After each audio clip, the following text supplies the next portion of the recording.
the center of our world lies the Middle East, and at its very heart, the ancient land which is Iraq. Two great rivers span its length, the Tigris and Euphrates. In the plain, made rich and fertile by their waters, the earliest civilizations known to man were born. Out of this ancient heritage, the citizens of one of the world's youngest nations are building a new life and a modern state. Ageless Iraq is no longer a remote, isolated country. Today, she is a main junction linking the East and West.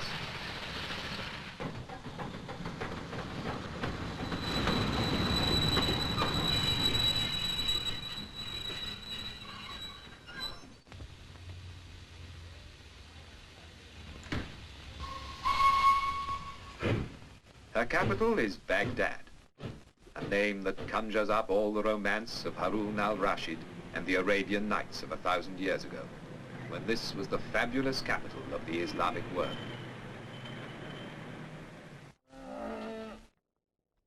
The tempo of an age-old way of life contrasts with the swifter rhythm of the new.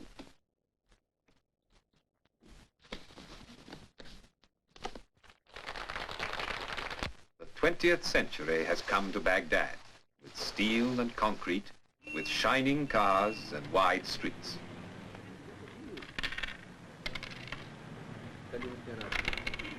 But the people of Iraq hold on to the best of their old traditions.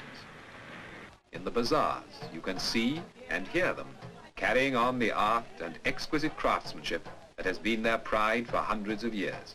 2,000 years before Christ, the world's first code of justice was laid down in the halls of Babylon. Today, in Baghdad, a modern police force upholds the laws of a sovereign state.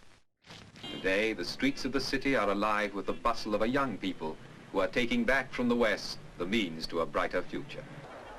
And in their enjoyment of sport, the same is true.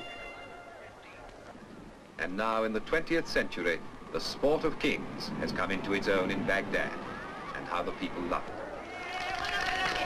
In Iraq, as in every land, the housewife's work is never done.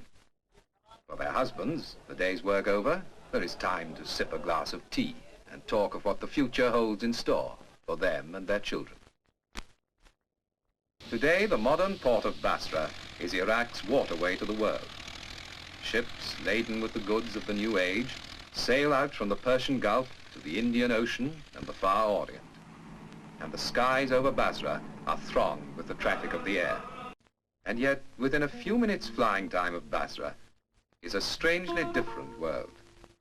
You're back in another age. Here, amid lakes and marshes, water has created a way of life all its own. A way of life well suited to these strange surroundings, and at the same time a living reminder of that remote past when men settled by these waters to found the first great cities known to man.